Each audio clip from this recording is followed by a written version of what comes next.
आज कक्षा 12 की क्लास में आप सभी का स्वागत है। हम पिछले कुछ दिनों से गाउस के थ्योरम और गाउस के ही नियम का अनुप्रयोग जैसे थ्योरम का अनुप्रयोग पढ़ रहे हैं। इसी सीरीज को कंटिन्यू करते हुए आज जो हम टॉपिक ले रहे हैं वो है अचानक आवेशित गोले के कारण वैद्युत क्षेत्र। कल हमने जो गोलक लिया था वो आवेशित और चालक था। उसमें हमने ये देखा था कि जो पूरा का पूरा आवेश है वो पूरे चालक के सतह पर ही है, अंदर कुछ भी नहीं है। जितना भी चार्ज है, आवेश है, वो उस गोले के सतह पर ही। लेकिन आज हमारा केस थोड़ा सा अलग है कि आज हम अचालक की बात कर रहे हैं। तो चित्र बनाते हैं। ये अचालक गोला है। अचालक गोला में क्या है कि जहाँ पर आपने आवेश दिया वही आवेश रहेगा। ऐसा नहीं कि आप कहीं भी आवेश दें और वो सतह पर आ जाए। सतह पर या उसके सरफेस पर नहीं आएगा। तो इसलिए पूरे में आपका चार्ज पैदा होगा। और इसका रेडियस कल माना था, आज भी मानेंगे। इसमें भी हम पहला केस लेंगे कि क्वेश्चन सरफेस पॉइंट जो है वो बाहर है। क्वेश्चन सरफेस बनाएंगे उस पॉइंट बी से यहाँ पर कि मुझे वैद्युत क्षेत्र का निगमन करना है। और इसकी दूरी हम कितनी मान लेंगे? स्मॉल। तो मेरा पहला केस क्या है? मेरा पहला केस है कि मेरा आर बड़ा है बिंदु बाहर। जैसे हमने डिस्कस किया था, इसी बिंदु के परे हम एक छोटा सा क्षेत्रफल अवयव मानेंगे ds प्लस है, फिर बाहर की तरफ जा रही है और दोनों का बीच का एंगल थीटा कितना है? ये जैसे पहले चलता आया है उसी प्रकार ही चल रहा है। अब हमने क्या किया था, दो तरह से हमारे पास वैल्यू आ सकती है। पहले वैद्युत फ्लक्स की परिभाषा लेंगे। वैद्युत फ्लक्स की परिभाषा क्या कहता है? Phi is equal to integration of d phi. मतलब छोटे छोटे अवयव लेके अगर पूरे का हम संकलन कर ले या इंटीग्रेशन कर ले तो हमें इसकी वैल्यू प्राप्त होगी। और ये किसके बराबर था? E dot ds। ये विद्युत क्षेत्र, ये जो आपका क्षेत्रफल सदिश है। और ये क्षेत्रफल सदिश हमेशा जो भी हम क्षेत्रफल मानते हैं उसके लंबवत होता है। वही पिछले की कक्षाओं में भी हमने देखा था, इसमें भी वही ले रहे हैं। और इसमें कॉस थीटा, थीटा कितना है? 0 और 0 डालेंगे तो मेरा फाई कितना आएगा? E d s integration cos 0 phi हो जाएगा ई इंटू फाइव कॉस 0 की वैल्यू 1 होती है। अब हम इसको आगे बढ़ाएंगे। E is equal to ds को इंटीग्रेट करेंगे पूरे क्षेत्रफल के लिए। कल भी हमने कहा था कि ऐसे अगर हम छोटे छोटे अवयव ले लें तो ये मेरा पूरा का पूरा क्वेश्चन सरफेस आ जाएगा। क्वेश्चन का ये पूरा का पूरा सतह आ जाएगी। क्वेश्चन पृष्ठ पूरा मेरा आ जाएगा। तो ये पूरा क्या बनेगा? एक गोलाकार है तो इसका क्षेत्रफल कितना होगा? 4 पाई आर स्क्वायर। ये मेरा इक्वेशन 1 है। और दूसरा हम लेते हैं गाउस के थ्योरम से। गाउस के नियमानुसार क्या था बच्चों? Phi is equal to sigma q बटे एप्सिलॉन नॉट। पूरा चार्ज इस गोले पर पूरा चार्ज कितना है? हमने माना प्लस क्यू का चार्ज है तो ये कितना हो जाएगा? क्यू बटे एप्सिलॉन नॉट। दोनों इक्वेशन मेरी कौन कौन सी आई है बच्चों? एक इक्वेशन मेरी ये है और दूसरी इक्वेशन मेरी ये है। दोनों में आप देखोगे कि ये फाई के बराबर है तो इन दोनों को हम कंपेयर कर सकते हैं। यहाँ तक सारे स्टेप सेम है। E into 4 pi r square is equal to q बटे एप्सिलॉन नॉट। तो ई कितना हो जाएगा? Q upon 4 pi r square epsilon naught को बीच में लिखती है। ये मेरा क्या बन जाएगा 1/4πε0 होता है, इसे मैं क्यूब के बटे r²। यहाँ तक मैंने जो डील किया है इस डेरिवेशन को उसी तरह से किया है जैसे मैंने कल के कक्षा में किया था, इसमें कोई अंतर नहीं है। तो मेरा फर्स्ट केस डिफाइन हो गया। अब हम सेकंड केस पे आते हैं बच्चों। सेकंड केस क्या था, वही सेम जो हमने उसमें लिया था कि अब आपका बिंदु P जो है वो उस आवेशित गोले के कहाँ है, आवेशित गोले के सतह पर है। अब मेरा P कहाँ है बेटा, मेरा P अब यहीं पर आ गया है, तो मेरा R के बराबर हो गया है। तो मेरा सेकंड केस क्या है बच्चों, R बराबर R, ठीक है। तो मेरे पास इक्वेशन क्या आई थी, E बराबर K Q बटे r²। इसमें R की जगह R रखेंगे तो मेरी इक्वेशन क्या आ जाएगी, KQ बटे r²। तो E कितना आ गया, KQ बटे r²। और ये एक नियंताक होगा, कैसा होगा, एक ये नियंताक होगा। तो ये मेरे दो डिराइव हो गए और ये एकदम कल की भांति ही आ रहे हैं। थर्ड केस करेंगे जो कल हमने डिफाइन किया था कि अब मेरे बिंदु P कहाँ है, गोले के अंदर। तो अब हम बिंदु P को कहाँ मान लेते हैं बच्चों, गोले के अंदर। अब ये रेडियस है और इसके उसमें छोटा सा हम गॉसियन पृष्ठ मान लेते हैं। अब मेरा क्या है थर्ड केस, अब मेरा है R छोटा है त्रिज्या से उस गोले की, ठीक है। इसमें भी हम वही मानेंगे, एक छोटा सा अवयव ds की दिशा इधर होगी, क्योंकि जो भी हम क्षेत्रफल मानेंगे उसके लंब में दिशा ली जाती है। इलेक्ट्रिक फील्ड आपका क्षेत्र जो है वो इस दिशा में है। दोनों के बीच का एंगल कितना है बच्चों, 0 डिग्री का एंगल है। तो हम कैसे निकालेंगे, पहले परिभाषा से फाई कितना होगा, d phi E dot ds cos theta, theta की जगह क्या लिखेंगे 0, E ds cos 0, cos 0 1 होता है, तो फाई कितना हो गया E ds, ठीक है। तो अभी तक मेरा सारा का सारा फॉर्मूला सेम चल रहा है, कोई भी अंतर अभी तक नहीं आया। ds कितना होगा, इसका हमने जैसे बताया था छोटे छोटे क्षेत्रफल मान के हुए चलेंगे और जब सभी का संकलन करेंगे तो ये पूरा का पूरा मेरे पास क्षेत्रफल आएगा। ये एक स्फीयर है, इसका क्षेत्रफल कितना होगा 4π, छोटा वाला r², तो ये हो जाएगा E × 4π r²। इक्वेशन 1 यहाँ तक पूरा प्रोसेस सेम है। अब हम बात करते हैं गॉस के नियम के अनुसार।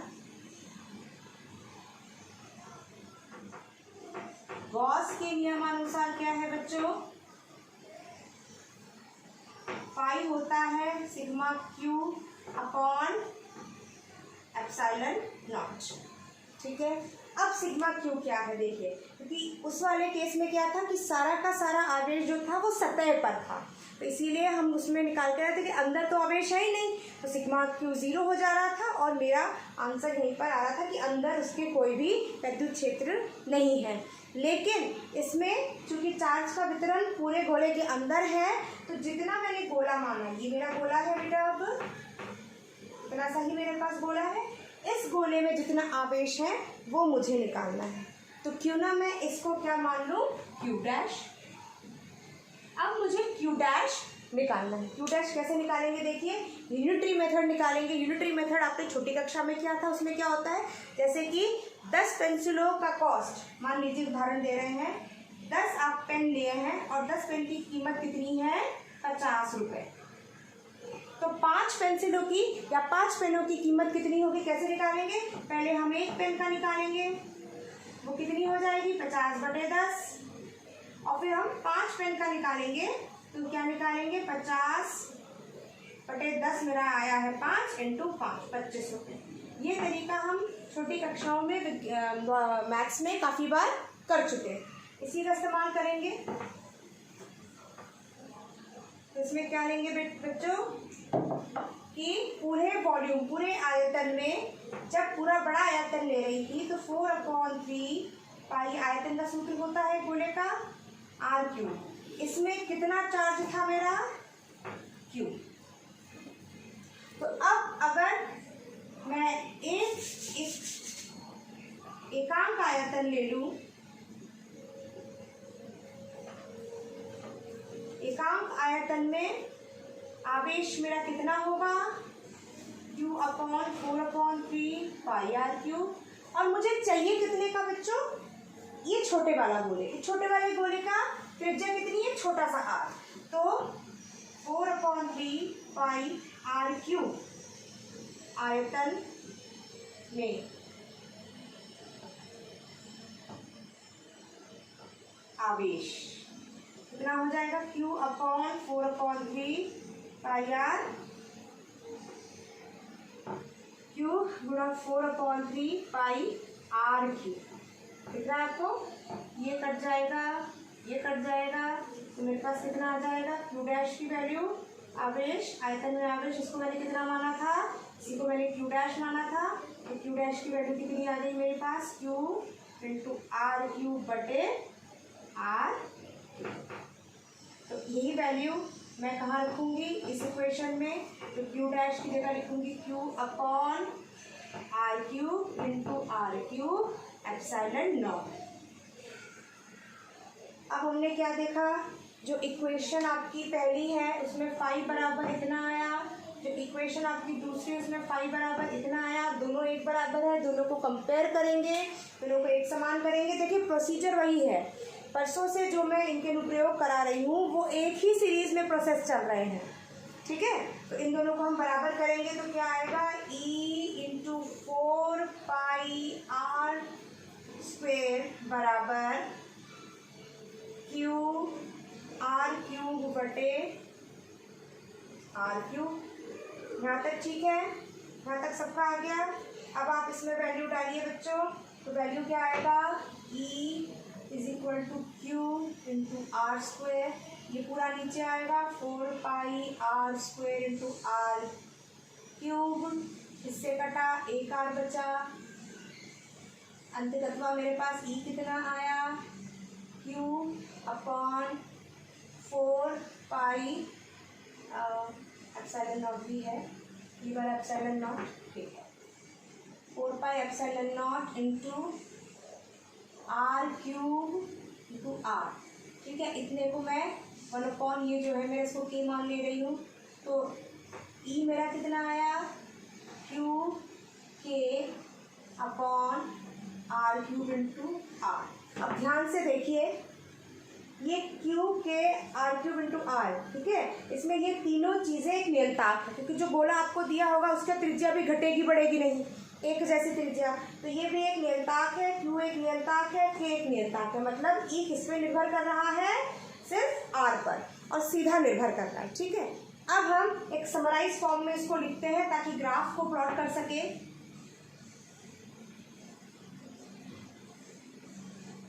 तो मुझे क्या मिलता है बच्चों, पहला मेरा स्टेटमेंट क्या था, r बड़ा था r से, तो मेरा e कितना आया था k/q बटे r स्क्वेयर। फिर दूसरा था r बराबर r था, तो e आया मेरा k/q बटे r स्क्वेयर, ये नियतांक। तीसरा है r छोटा है r से, ये वाला केस, मेरा e कितना आया k/q बटे r³ इंटू r। अगर मैं इसका प्लॉट करना चाहूँ ग्राफ, तो मेरा ग्राफ कैसे होगा, देखिए बच्चों,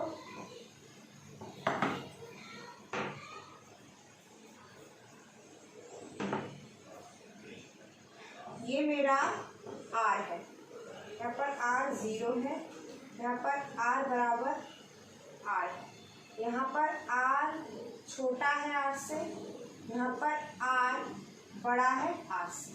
और यहाँ पर आपकी ई जा रही है। इस मान को अगर मैं KQ बटे R² मानती हूँ, ठीक है। अब पहले छोटे वाले केस में देखिए, छोटे वाले केस में क्या है कि ई समानुपाती है R के, मतलब जैसे जैसे R बढ़ेगा ई बढ़ेगा, इसकी घात भी 1 है। तो इस पॉइंट तक जब तक ये बराबर ना आए, ये किस तरीके का ग्राफ आएगा, सीधी रेखा, एकदम सीधी, लीनियर ग्राफ, लीनियर रिलेशन है, एक बढ़ रहा है उसी रेट से दूसरा भी बढ़ रहा है। सेकंड मेरा ये वाला हो गया। सेकंड क्या है, ये पूरा का पूरा एक नियतांक है, तो यहाँ पर ये नियतांक आ गया। अब इसमें देखिए फर्स्ट केस में इसमें है E proportional to 1/R², inverse proportion है, मतलब E बढ़ेगा तो R घटेगा, और वो भी स्क्वायर की दर से, ठीक है। E घटेगा तो R बढ़ेगा। तो इसका ग्राफ कैसा आएगा बच्चों, स्क्वायर की वजह से ये कर्व है, वक्र है, और इसका ढाल पे चढ़ता हुआ, तो ये समझ में आ रहा है, ये एकदम सीधी रेखा है, एकदम स्ट्रेट लाइन है, और ये ऐसे गिरती हुई है, तो ये इसका ग्राफ आएगा। ये ग्राफ बहुत इम्पोर्टेंट है। इससे रिलेटेड असाइनमेंट और क्वेश्चंस आपको ग्रुप में दे दिए जाएंगे, आप इसको बहुत ही ध्यान से करिएगा, और कोई भी प्रॉब्लम हो तो ग्रुप में या कॉल करके बच्चों आप हमसे पूछ सकते हो। धन्यवाद।